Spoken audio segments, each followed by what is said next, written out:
Halo adik-adik, selamat pagi. Gimana kabar kalian? Baik-baik aja ya. Puji Tuhan, pada pagi hari ini Kak Andika juga dalam keadaan baik-baik aja, sehat dan juga terus bisa beraktivitas dengan baik. Dan karena kasih karunia Tuhan yang luar biasa dalam kehidupan Kak Andika, dan Kak Andika percaya itu juga adik-adik alami. Nah, bagaimana saat ini sudah siap untuk mendengarkan firman Tuhan? Ya, hari ini kita sudah ada pelajaran yang ke-10 ya adik-adik. Hari ini kita akan belajar mengenai seseorang yang dipilih oleh Tuhan. Hari ini kita akan belajar dari kitab Samuel di Perjanjian Lama ya. Jadi sebelum kita lebih lanjut untuk membahas firman Tuhan, kita akan buka dalam doa dulu ya. Mari kita berdoa. Tuhan Yesus, terima kasih untuk pagi hari ini. Kami mengucap syukur untuk kesehatan, untuk kekuatan yang Tuhan berikan kepada kami. Terima kasih untuk pemeliharaan-Mu. Terima kasih untuk setiap karunia-Mu dalam kehidupan kami, sehingga kami bisa beraktivitas, bisa bangun dari istirahat kami. Dan saat ini kami akan belajar firman Tuhan bersama-sama. Kau berkati supaya pada saat ini kami bisa mengerti firman Tuhan yang ada, bahkan juga kami bisa melakukannya dalam kehidupan kami sehari-hari. Berkati teman-teman kami yang saat ini mungkin belum bisa hadir, bila mereka bisa hadir, bahkan juga mungkin ketika mereka sedang terkendala, Tuhan tolong supaya kendala-kendala itu Tuhan jauhkan, Tuhan perbaiki, dan juga biarlah mereka bisa beribadah, bisa belajar bersama-sama dengan kami. Terima kasih Tuhan Yesus, hanya dalam nama-Mu kami telah berdoa dan mengucap syukur. Amin. Nah, sebelum kita mendengarkan firman Tuhan, ada satu lagi. Jadi kita akan memuji nama Tuhan, kita akan merenungkan satu nyanyian sebagai pengantar kita untuk mendengarkan firman Tuhan. Yuk, Kak Andika ajak semuanya untuk menyimak, bahkan kalau sudah tahu, boleh menyanyikannya.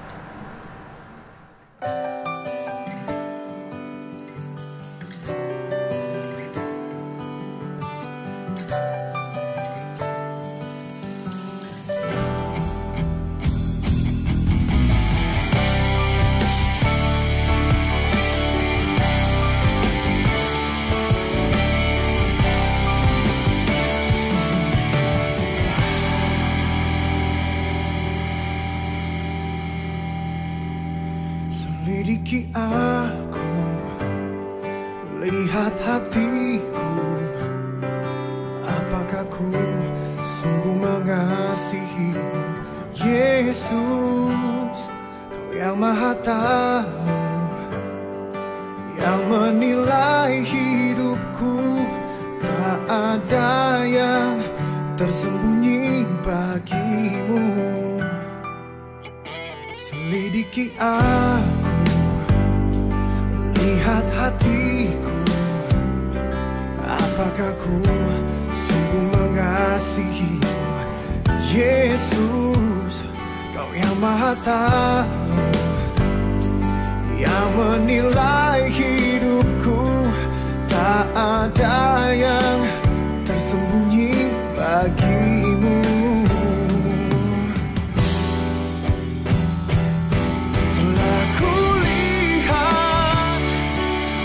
Kebaikan-Mu yang tak pernah habis di hidupku. Ku berjuang sampai akhirnya Kau dapati aku tetap setia.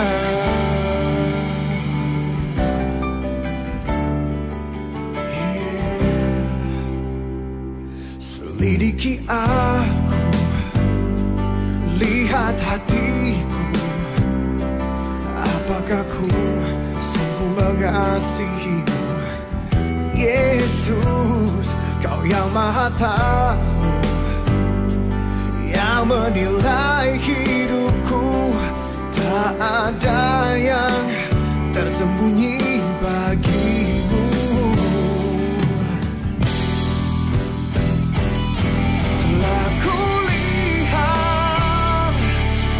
Kebaikan-Mu yang tak pernah habis di hidupku.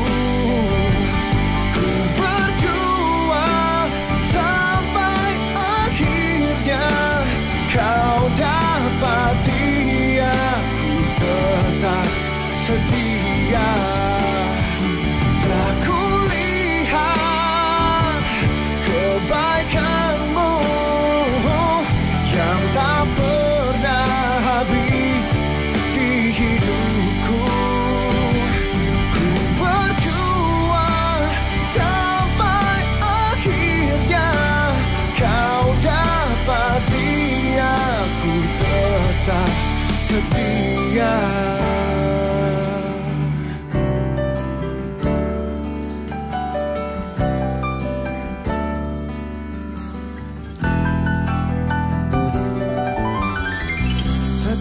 setia.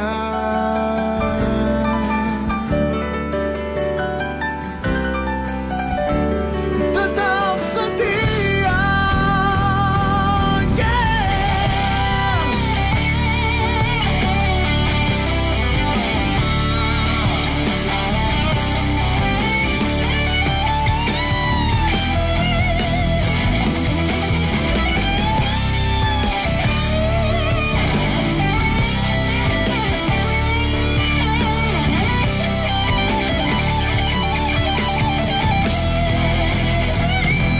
Telah kulihat kebaikan-Mu yang tak pernah habis di hidupku. Ku berjuang sampai akhirnya Kau dapati aku tetap setia. Telah kulihat kebaikan-Mu yang tak pernah habis di hidupku.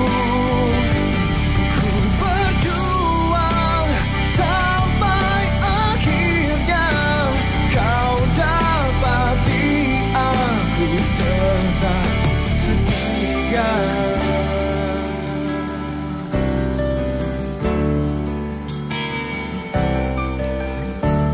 Tetap setia.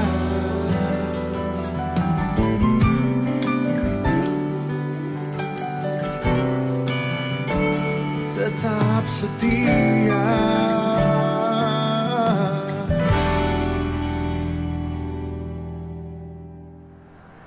Seperti pujian tadi, biarlah Tuhan yang terus menyelidiki hati kita. Apa kita sungguh-sungguh mengasihi Yesus, apa kita sungguh-sungguh mencintai Tuhan Yesus, bahkan juga berbuat segala hal oleh karena kita mengasihi Tuhan Yesus. Nah, adik-adik, saat ini seperti yang tadi Kak Andika bilang, kita sudah ada di pelajaran yang ke-10, yaitu tentang seorang yang dipilih oleh Tuhan. Tapi judulnya adalah Tuhan melihat hati. Coba sekarang sebelum kita membahas, kita akan buka Alkitab kita dulu ya. Dari 1 Samuel pasal yang ke-16. Dari perjanjian lama ya. 1 Samuel pasal yang ke-16 ayat 1 sampai yang ke-13. Kak Andika akan bacakan, nanti silakan adik-adik boleh menyimak. 1 Samuel pasal yang ke-16 ayat 1 sampai 13. Daud diurapi menjadi raja. Berfirmanlah Tuhan kepada Samuel, berapa lama lagi engkau berduka cita karena Saul? Bukankah ia telah kutolak sebagai raja atas Israel? Isilah tabung tandukmu dengan minyak dan pergilah. Aku mengutus engkau kepada Isai, orang Betlehem itu, sebab di antara anak-anaknya telah kupilih seorang raja bagiku. Tetapi Samuel berkata, bagaimana mungkin aku pergi? Jika Saul mendengarnya, ia akan membunuh aku. Firman Tuhan, bawalah seekor lembu muda dan katakan, aku datang untuk mempersembahkan korban kepada Tuhan. Kemudian undanglah Isai ke upacara pengorbanan itu. Lalu aku akan memberitahukan kepadamu apa yang harus kau perbuat. Urapilah bagiku orang yang akan kusebut kepadamu. Samuel berbuat seperti yang difirmankan Tuhan dan tibalah ia di kota Betlehem. Para tua-tua di kota itu datang mendapatkan dengan gemetar dan berkata, adakah kedatanganmu ini membawa selamat? Jawabnya, ya benar. Aku datang untuk mempersembahkan korban kepada Tuhan. Kuduskanlah dirimu dan datanglah dengan daku ke upacara pengorbanan ini. Kemudian ia menguduskan Isai dan anak-anaknya yang laki-laki dan mengundang mereka ke upacara pengorbanan itu. Ketika mereka itu masuk dan Samuel melihat Eliab, lalu pikir, sungguh di hadapan Tuhan sekarang berdiri yang diurapinya. Tetapi berfirmanlah Tuhan kepada Samuel, janganlah pandang parasnya atau perawakannya yang tinggi, sebab aku telah menolaknya. Bukan yang dilihat manusia, yang dilihat Allah. Manusia melihat apa yang di depan mata, tetapi Tuhan melihat hati. Lalu Isai memanggil Abinadab dan menyuruhnya lewat di depan Samuel, tetapi Samuel berkata, orang ini pun tidak dipilih Tuhan. Kemudian Isai menyuruh Syama lewat, tapi Samuel berkata, orang ini pun tidak dipilih oleh Tuhan.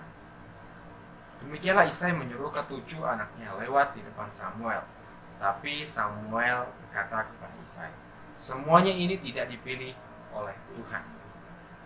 Lalu Samuel berkata kepada Isai, inikah anakmu semuanya? Jawabnya, masih tinggal yang bungsu, tetapi sedang menggembalakan kambing domba. Kata Samuel kepada Isai, suruh mau memanggil dia, sebab kita tidak akan makan sebelum ia datang kemari. Kemudian disuruhnyalah menjemput dia. Ia kemerah-merahan, matanya indah dan parasnya elok. Lalu Tuhan berfirman, bangkitlah, urapilah dia, sebab inilah dia. Samuel mengambil tabung tanduk yang berisi minyak itu dan mengurapi Daud di tengah-tengah saudara-saudaranya. Sejak hari itu dan seterusnya, berkuasa roh Tuhan atas Daud. Lalu berangkatlah Samuel menuju Rama. Nah, hari ini kita belajar mengenai orang yang dipilih oleh Tuhan. Tahu siapa namanya tadi? Ya, Daud. Daud adalah orang yang dipilih menjadi raja menggantikan Raja Saul. Di ayat-ayat pertama tadi menjelaskan bahwa ternyata Samuel adalah seorang hakim. Dia bukan imam adik-adik. Jadi tugas dari hakim ini, mereka harus menegur orang-orang yang berbuat salah dan memperdamaikan kehidupan mereka di hadapan Tuhan dengan cara mempersembahkan korban, dengan cara mereka supaya bertobat dan tidak melakukan kesalahan-kesalahan itu tadi, sehingga mereka memperbaiki diri sehingga hidup sesuai dengan Tuhan dan Tuhan senang terhadap kehidupan mereka. Nah, itu adalah tugas dari hakim. Jadi bukan mengadili ketika ada Gwen yang berbuat salah, akhirnya hakim itu bertindak, kamu salah dan kamu harus dihukum sekian-sekian. Ya, gitu. Atau mungkin kalau Eba salah, kamu harus menghadapi hukuman sekian-sekian. Nah, tidak ya. Jadi tugas hakim itu adalah memperbaiki kehidupan orang-orang Israel pada waktu itu supaya mereka hidup lebih benar di hadapan Tuhan. Itu adalah tugas hakim. Nah, ternyata Samuel ini mengalami ketakutan oleh karena Raja Saul ini masih memegang dirinya, bahkan juga mempertahankan dirinya supaya dia yang tetap menjadi raja. Padahal Tuhan sudah menolak dia. Tuhan mau cari pengganti oleh karena Raja Saul itu melanggar perintah Tuhan, dia melangkahi aturan, menyalahi aturan. Dia tidak taat kepada Tuhan. Dia ceroboh. Akhirnya Tuhan menolak Raja Saul. Nah, gak percaya. Coba kita lihat ya. Di ayat yang kedua. Tetapi Samuel berkata, bagaimana mungkin aku pergi? Jika Saul mendengarnya, ia akan membunuh aku.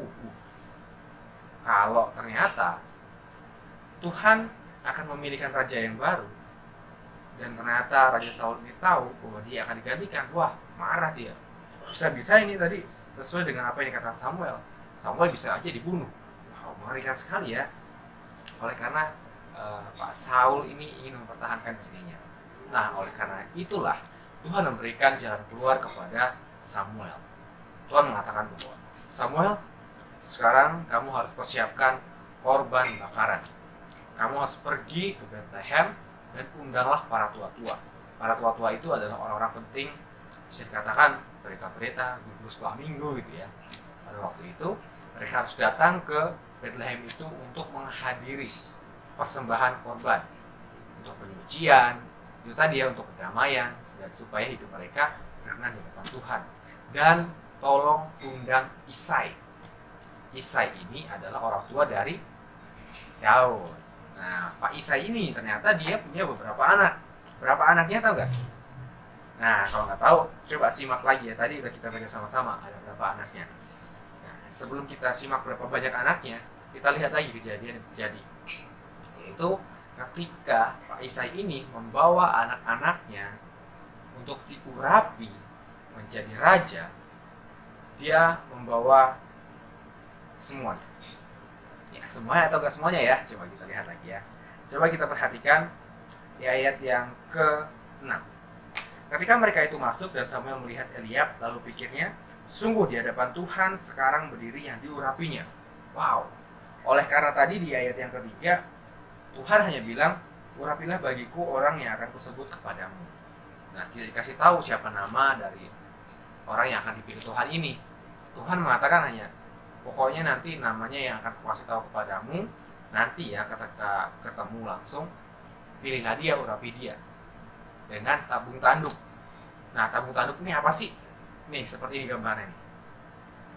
Nah, sini ya.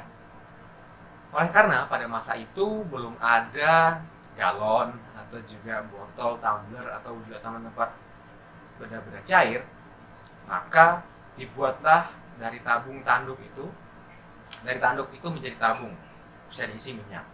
Dan minyak itu adalah melambangkan pengurapan. Orang yang akan menjadi raja diurapi oleh minyak itu, dan itu seperti sah menjadi raja gitu ya. Oleh karena itu urapan sangat berpengaruh, sangat simbolis pada waktu itu. Nah itulah. Coba kita lihat lagi. Ketika Samuel melihat Eliab, anak dari Pak Isai ini, dia mengatakan, wah ini udah ganteng, keren, gagah lagi. Kelihatannya ini adalah orang yang dipilih oleh Tuhan. Tapi ternyata di ayat ke-7 Tuhan mengatakan, janganlah pandang parasnya atau perawakannya yang tinggi, sebab aku telah menolaknya. Bukan yang dilihat manusia, yang dilihat Allah. Manusia melihat apa yang di depan mata, tapi Tuhan melihat hati. Wow. Dan akhirnya Pak Samuel berpikir, wah, iya ya, wah, berarti aku salah nih.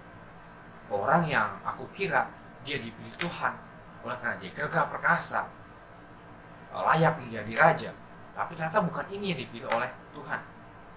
Karena Pak Samuel ini melihat hanya sekilas dari pemandangan saja, dan pemandangannya ini terbatas, hanya lihat dari fisiknya saja. Mungkin kalau kenal ya kenal, sebatas kenal itu saja, tidak mendalam.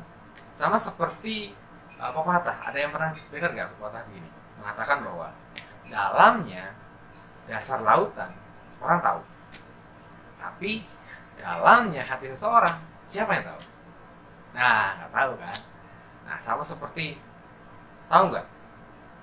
Dasar dari laut itu sepertinya dalam banget ya. Siapa yang pernah nyelam dan melihat dasar laut? Mungkin kalau snorkeling gitu ya hanya mungkin paling dalam 2 meter gitu ya, untuk melihat karang-karang dan sebagainya ya hanya 2 meter gitu kan. Tapi kalau yang paling dalam, pernah dengar Palung Mariana? Wah, itu adalah palung terdalam atau juga cekungan paling dalam di lautan. Ya bisa diperkirakan seberapa dalam gitu ya. Tetapi kalau hati manusia, siapa yang tahu, bagaimana mengukurnya? Kecuali Tuhan sendiri yang tahu. Nah, itulah yang menjadi pembahasan kita pada pagi hari ini. Manusia bisa saja melihat bahwa, wah keren, tingkah lakunya baik, perkataannya baik, tindakannya baik, setiap hari rajin baca Alkitab. Tapi apakah dia benar-benar mengasihi Tuhan? Apakah dia benar-benar mencintai Tuhan? Nah, itu yang menjadi PR. Coba kita lihat lagi. Kalau ternyata Eliab ini ternyata bukan orang yang dipilih oleh Tuhan, lalu siapa? Ayat ke-8 mengatakan, lalu Isai memanggil Abinadab dan menyuruhnya lewat di depan Samuel. Tapi Samuel berkata, orang ini pun tidak dipilih Tuhan. Kemudian Isai menyuruh Syama lewat. Tapi Samuel berkata, orang ini pun tidak dipilih oleh Tuhan. Wow. Di ayat 10, demikianlah Isai menyuruh ke-7 anaknya lewat di depan Samuel. Tetapi Samuel berkata kepada Isai, semuanya ini tidak dipilih oleh Tuhan. Nah, ketahuan kan dari jumlahnya berapa? Demikianlah Isai menyuruh ke-7 anaknya lewat. Jadi jumlahnya berapa anak Isai? Ada tuh? Salah, ada 7. Bukan 7 ya. Ada 8. Karena apa? Satu lagi orang yang belum diajak ke sini ternyata. Siapa itu? Yang bungsu, yaitu Daud ya. Daud yang belum diurapi. Ayat 11 coba perhatikan lagi. Lalu Samuel berkata kepada Isai, inikah anakmu semuanya? Nah, kan padahal tadi di awal Tuhan berkata, ayo bawa Isai, anak-anaknya juga. Nanti akan tunjukkan orang yang akan menjadi raja. Lalu ternyata ketika ke-7 anak dari Pak Isai ini dibawa, ke-7-7-nya tidak ada yang dipilih oleh Tuhan. Nah, bingung dong Samuel. Terus siapa? Siapa yang menjadi raja ini harusnya? Siapa orang yang harus kuurapi? Nah, akhirnya Pak Samuel bertanya, benar nih Pak Isai, ini semua anakmu? Lalu Pak Isai berkata, di ayat yang ke-11 ini, masih tinggal yang bungsu, tetapi sedang menggembalakan kambing domba. Nah, kata Samuel kepada Isai, suruhlah memanggil dia, sebab kita tidak akan duduk makan sebelum dia datang kemari. Dan akhirnya Dipanggillah Daud ini ketika dia sedang mengembalakan kambing domba. Apa yang terjadi ya? Sepertinya kok Pak Isai ini tidak menganggap Daud sebagai orang yang akan dipilih Tuhan, orang yang istimewa gitu kan. Di nomor kesekian kan mentang-mentang masih muda, mentang-mentang mungkin hanya ya udahlah kamu gak usah ikut-ikutan lah. Tuh kakak-kakakmu yang lebih gagah, kakak-kakakmu yang lebih mantap gitu ya. Kamu udah menggunakan domba aja nggak usah ikut-ikutan. Tapi ternyata justru dia yang dipilih oleh Tuhan. Karena Tuhan apa? Itu tadi, bukan melihat fisik, bukan melihat secara visual, tetapi sampai ke dalam hati. Nah, itu adalah spesialnya Tuhan kita. Tuhan itu detail adik-adik. Tuhan itu nggak memperhatikan kita hanya sebatas kita punya mata dua, punya hidung yang lubangnya dua, punya rambut, punya tangan, punya kaki. Nggak hanya di situ saja, tapi Tuhan detail, tahu luar kita, kedalaman hati kita. Apakah kita sungguh-sungguh mengasihi Tuhan? Apakah kita sungguh-sungguh mencintai Tuhan? Itulah istimewanya Tuhan kita, sangat detail memperhatikan kita. Nggak ada satupun yang terlewatkan dari kehidupan kita. Bahkan Tuhan itu jauh lebih mengenal kita dibandingkan kita mengenali diri kita sendiri. Paham nggak maksudnya? Jadi mungkin kita tahu bahwa kita itu, misalnya Kak Andika itu mungkin bisa mengajar, mungkin bisa menyelesaikan kuliah, mungkin bisa menolong orang lain. Ya mungkin sebatas itu aja Kak Andika yang Kak Andika tahu tentang diri Kak Andika. Tapi Tuhan lebih tahu kedalaman hati kita, kedalaman pikiran kita, segala potensi yang ada dalam kehidupan kita. Nah, oleh karena itulah Tuhan lebih tahu secara detail kehidupan kita dibandingkan kita sendiri mengetahui diri kita. Nah, oleh karena itu kita harus berpengharapan teguh pada Tuhan, mengandalkan Tuhan dalam segala aktivitas kita. Oke, kita lanjutkan kembali ya, belum berakhir cerita kita. Nah, akhirnya di ayat yang ke-12 kemudian disuruhnya menjemput dia. Kemudian ada mungkin seseorang atau beberapa orang diminta supaya menjemput Daud ini ketika dia sedang mengembalakan kambing domba. Ketika Daud ini datang, Alkitab menjelaskan bahwa ia kemerah-merahan, matanya indah dan parasnya elok. Nah, Alkitab ini selalu menceritakan bahwa kalau dia memang ganteng, kalau kulitnya kemerah-merahan, ya keren gitu, maksudnya ya bersih gitu ya. Ya memang seperti itu kenyataannya. Dan parasnya elok, wah ganteng banget ini, kan idaman para wanita, mungkin seperti itu. Matanya indah dan parasnya elok. Lalu Tuhan berfirman, bangkitlah. Nah ini Tuhan memberikan perintah kepada Pak Samuel, bangkitlah Samuel, urapilah dia sebab dia orangnya. Wow, ternyata ini adalah orang yang dipilih oleh Tuhan. Tadi Pak Samuel sudah berharap-harap, wah ini nih orang yang dipakai oleh Tuhan. Terus ternyata bukan juga gitu ya. Eliab bukan, Syama bukan, Abinadab apalagi. Terus saudara-saudaranya lain bukan juga ternyata. Ternyata yang dipilih oleh Tuhan adalah Daud. Yang sepertinya tidak terpandang, yang sepertinya tidak terkenal, tidak populer, justru dia yang dipakai oleh Tuhan menggantikan Saul sebagai raja. Nah, ayat 13, Samuel mengambil tabung tanduk yang berisi minyak itu dan mengurapi Daud di tengah-tengah saudara-saudaranya. Sejak hari itu dan seterusnya berkuasa roh Tuhan atas Daud. Lalu berangkatlah Samuel menuju Rama. Nah, ketika itulah Samuel mengurapi Daud ini dengan minyak yang ada di tabung tanduk tadi kepada kepala Daud. Akhirnya semenjak itulah roh Tuhan, Roh Kudus menguasai kehidupan Raja Daud supaya dia lebih benar di hadapan Tuhan, supaya itu terlengkapi untuk menjadi raja, memimpin orang-orang Israel. Dia adalah orang yang istimewa. Setelah itu Pak Samuel pergi ke Rama, kembali lagi ke tempat asalnya. Nah, jadi dari hal ini kita bisa belajar bahwa ternyata Tuhan itu mengetahui detail kehidupan kita. Jadi ketika kita berbuat baik, lakukanlah dengan tulus. Bukan hanya supaya, nah nanti kalau aku berbuat baik, aku pasti mendapatkan imbalannya dong. Jadi kalau aku menolong papa, pasti aku akan mendapatkan reward dari papa. Atau juga ketika menolong mama, aku juga mendapat reward dari mama. Mungkin hadiah, mungkin juga diajak kemana gitu ya. Nah itu berarti motivasinya supaya mendapatkan reward. Nah jangan sampai seperti itu.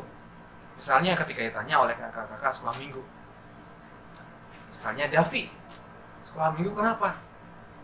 Ya supaya aku bisa mengikuti sekolah minggu, supaya aku bisa baca firman Tuhan, supaya aku bisa terus diperlengkapi oleh Tuhan.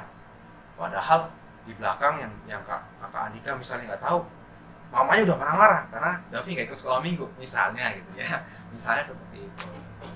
Jadi motivasinya itu berbeda. Apa yang dikatakan tidak sesuai dengan fakta, dan akhirnya itu berbohong juga, nggak baik juga gitu kan. Jadi ketika kita berbuat baik, berbuatlah dengan tulus. Ketika kita berkata-kata, kata-katalah yang baik. Jangan menggunakan kata-kata yang kasar. Berkata-kata, berperilaku, bertindak, pokoknya segala tindakan kita, segala aktivitas kita lakukan dengan baik.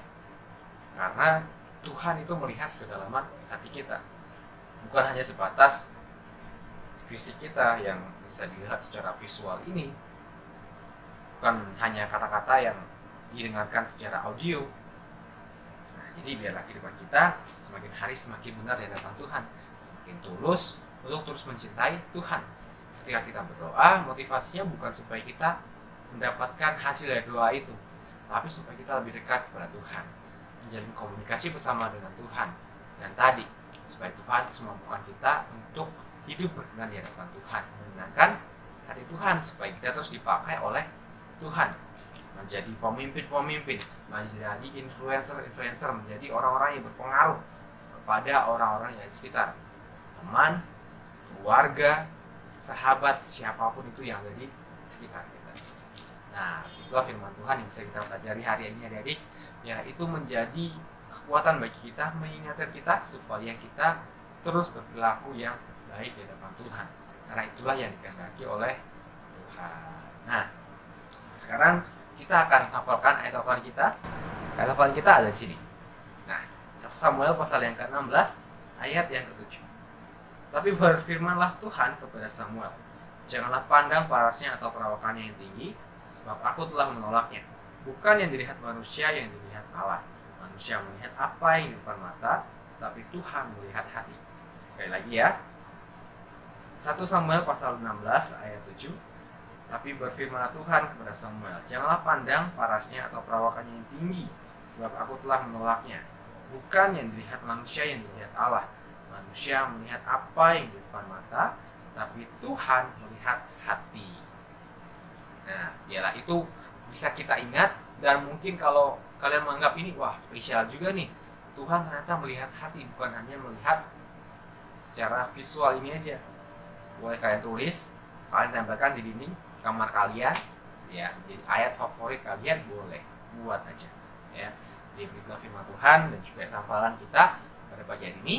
Kita akan akhiri dengan doa penutup. Oh ya, satu lagi dari, jangan lupa kalian bisa memberikan persembahan kepada gereja, untuk mendukung gereja, untuk mendukung pelayanan, bahkan juga semakin meningkatkan pelayanan gereja untuk kemuliaan nama Tuhan. Nah, sekarang kita akan akhiri dalam doa.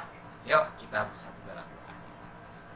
Tuhan Yesus, terima kasih untuk pagi hari ini kami bisa belajar firman Tuhan bersama-sama. Kami bisa melihat bagaimana Tuhan memilih Daud yang sepertinya hanya orang biasa, namun Engkau melihat hatinya, Engkau melihat potensinya dalam kehidupan yang luar biasa. Mengasihi Tuhan, mencintai Tuhan dengan tulus. Dan kami juga bisa mengasihi Tuhan, mencintai Tuhan dengan tulus, dan Tuhan memampukan kami. Terima kasih Tuhan, Engkau berkati kami semua yang sedang studi, yang sedang sekolah. Biarlah kami bisa belajar dengan baik, kami bisa memahami setiap tugas-tugas tanggung jawab kami, ketika kami juga belajar secara online. Tuhan urapi kami sehingga kami bisa mengerti, bisa memahami. Karena tugas ini mungkin sulit karena hanya diterangkan secara virtual. Karena Tuhan, kami mohon urapan daripada Tuhan dan juga hikmat daripada Tuhan. Kau berkati untuk saudara-saudara kami, Kau berkati untuk papa mama kami, biarlah mereka sehat, terus kuat, dan juga bisa menjalankan semua aktivitas dengan baik, setiap pekerjaan, tanggung jawab mereka di kantor, di rumah, dimanapun mereka berada, bahkan juga di gereja, bahkan mereka bisa melakukan dengan baik karena Tuhan yang memampukan. Terima kasih Tuhan, kami serahkan kehidupan kami di dalam kuasa-Mu. Jagai kami, jauhkan kami dari segala virus, sakit penyakit yang ada di sekitar kami, dan biar kami bisa bertemu kembali minggu depan untuk belajar firman-Mu. Terima kasih Tuhan Yesus, hanya dalam nama-Mu Tuhan kami telah berdoa dan mengucap syukur. Amin. Amin adik-adik, selamat hari Minggu dan Tuhan Yesus berkati ya. Dadah.